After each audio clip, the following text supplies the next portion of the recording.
Yo, what's up? It's the Purple Yeti. He's back. Ridiculous moniker, locked and loaded, delicious, cool beverage, sippable. And my favorite K-State shirt, pretty much in life, right there, right there. You know, there's nothing I hate more than KU, except ghosts. Really, don't like them at all. They scare me. I'm trying to sleep at night. Don't try to shake up my room or anything. Please stop. So, what's going on? What's going on with me personally? Well, I'd love to take the time to tell you, but that's not this vidcast, vlogcast, vlig vlog, football vlog blast, vlog, yeah, whatever it is. Anyway, not gonna do it. Nope. What we are gonna do is probably jump into the biggest news of the week. That's right. I talked a little bit about it last week, so we're just gonna roll right into it this week. Florida State, a courting the old Big 12. It looks like when that ACC deal came out, which it did, maybe last week at some time. It looks like each school will eventually only get their share of about up to $17 million. That's about $3 to $5 million less than what the Big 12 will be getting. Florida State president didn't like that. He shot his mouth off and was like, "What's the deal here?" You know. And I thought we were a football conference. Nope. ACC is basketball, like the Big East. Notice how the Big East is going away. Wink, wink, nudge, nudge. So, what's going on? President didn't like it. He said, "Well, maybe we'll start looking at other conferences like the Big 12." Blah blah blah. I'm parenthetically all over the place, paraphrasing. I'm just giving you the gist. And he's pretty much saying, not happy with the deal. So what are they going to do? It's Florida State. They're in the deep south. They're surrounded by SEC mongoloids. And they want to compete recruiting-wise. If Georgia and Florida are building a $20 million a year and more facilities, and they're only sitting on 17, it's that edge that's going to miss out on that talent-rich state where even Florida International can get ball players. So they're like, we got to compete. We got to move. Is it the time? Well, it is. I think so. But let's put the brakes on. So he came out and gave the plus and minus sheet, which is always great. You know you're making a very important decision in your life when you got to scribble down pluses and minuses on each side and then tell everybody about it, right? You can't really go with your gut feeling sometimes. You're going to be like, oh, logicality. Well, that's part of what the president, though, laid out was stating that the Big 12 does not share revenue, which is false. They used to have unequal sharing. Now Tier 1 and Tier 2 completely split equal all across the board. Tier 3 is not centrally made and divested out to the school members. Tier 3 is pretty much you're the school, do whatever you can to make your own money off of it. So in fact, it's actually better because the school will have more control over what they can do. And like what I did and sign up for K-State HD TV, was able to stream the first football game from last year online, which is awesome. And what most of my watching is going to be this fall is online. I'll talk about that later. Another episode. Probably when I'm getting geared up because I'm switching things around. Anyway, so it's a great thing. And Florida State's looking at this and going, maybe the grass is definitely greener on that side of the aisle. Now with this terrible basketball-centric deal. So a bunch of flu, fla, fall came up. And pretty much everything has been settled.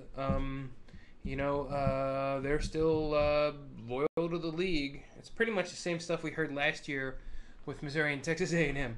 Really. I mean, it's all part of the game. Being a Big 12 veteran like myself, I've seen this dance before. We all know what the last step is. So, right now, they're not moving. They're not going. They're happy in the ACC, and a bunch of other stuff is happening. So, where does that leave the Big 12? Well, it leaves it a little bit better. because in the last week they announced a partnership with the old SEC. That's right, the number one football conference in the nation. I don't mind saying that. There isn't a pride thing. I want to beat them to become the number one conference. But when I hear people who are fans of lesser conferences like the Pac-12 or the Big Ten complain it's really jealousy for the SEC. That kind of bothers me. I don't have a hatred toward the SEC. I just want to play and beat them. And that actually is what's been missed in realignment, is that you just want to play and beat the teams.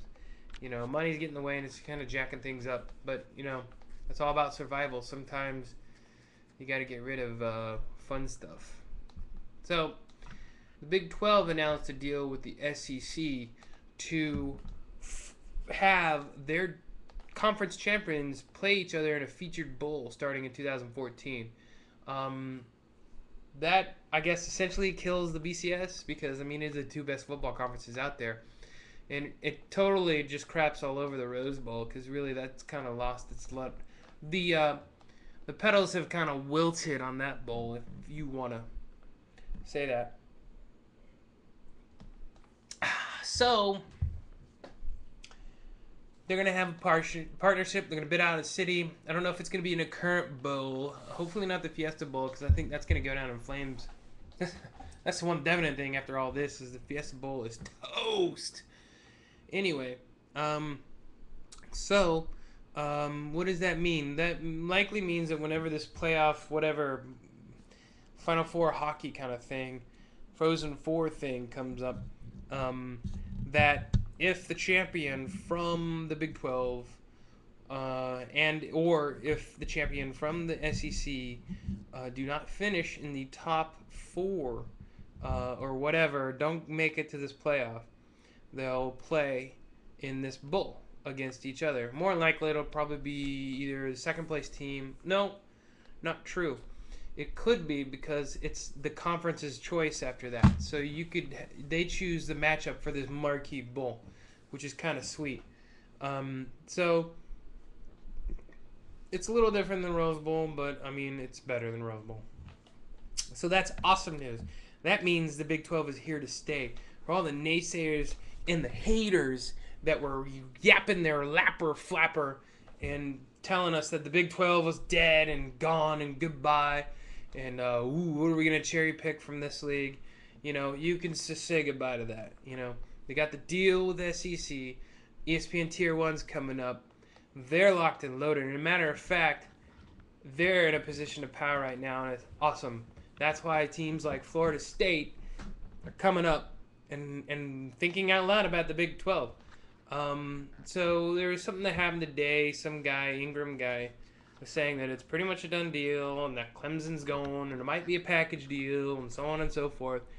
I don't know if it's going to happen, but obviously right now the most attractive conference in the nation for other schools is the Big 12.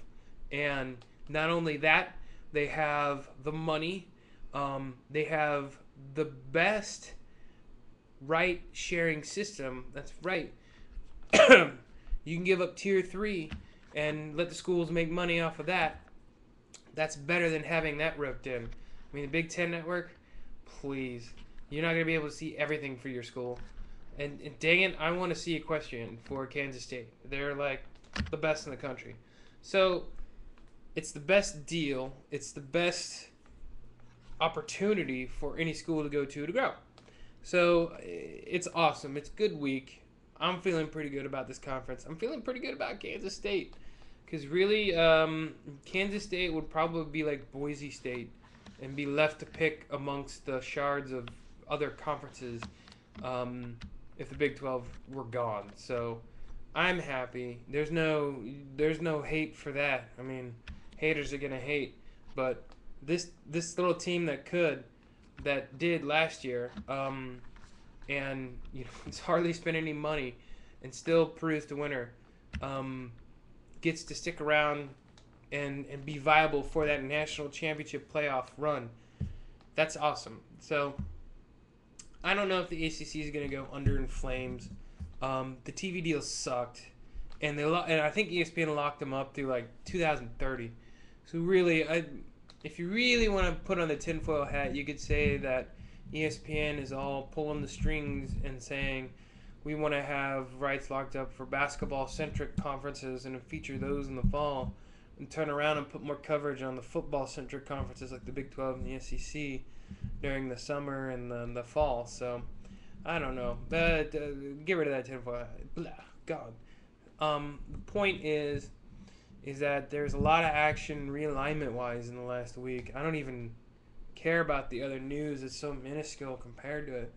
So that's about it. How's it going to play out? I don't know. I'm probably not going to do a retrospective of the Big Ten like I did 2 years ago. It was more just trying to figure out what or how or why the Big Ten was expanding, the history and all that other stuff, and why Notre Dame will never go to the Big Ten. Notre Dame's never going to go to the Big Ten.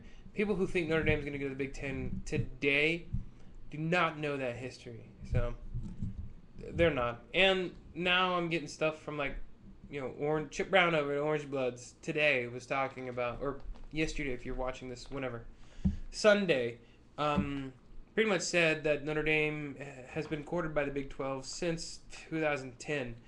And there's it's not a legit, it's just like everything else. Clemson maybe, Florida State maybe, Louisville, whoever, people are knocking down the doors. But the one door that isn't the one person that's not knocking down our door is Notre Dame. And it seems like a nice fit. Just saying, you could retain a little bit more rights. If you want to get into a football playoff, you might have to compete in a bigger, better conference in the Big East or be independent. I mean, the Navy game is awesome. You're going to play in Ireland and the kids are going to get to see it. But really, I mean, you already have a series started up with Texas. We know you're going to try us on for size. So I'm just going to say from here in this K-Stater in Manhattan, who's pretty much been all around the Big 12, it's not a bad conference. Come on, we might be able to work something out. Tier 3 might be everything in football if they want to designate that. I mean, there's things we could do. Let's do lunch. Bubsy. I can give it to you. So with that, and my weak-ass Die Hard reference, that's about it. I'm going to take off, y'all. Have a good week. Throw a comment in below. Subscribe up above. Maybe, I don't even know about buttons and stuff like that. Program note, Premiere and After Effects are going to be shoved down my gullet. Might be a little bit more productive here. I don't know. We'll find out. Tune in. But until then, see ya.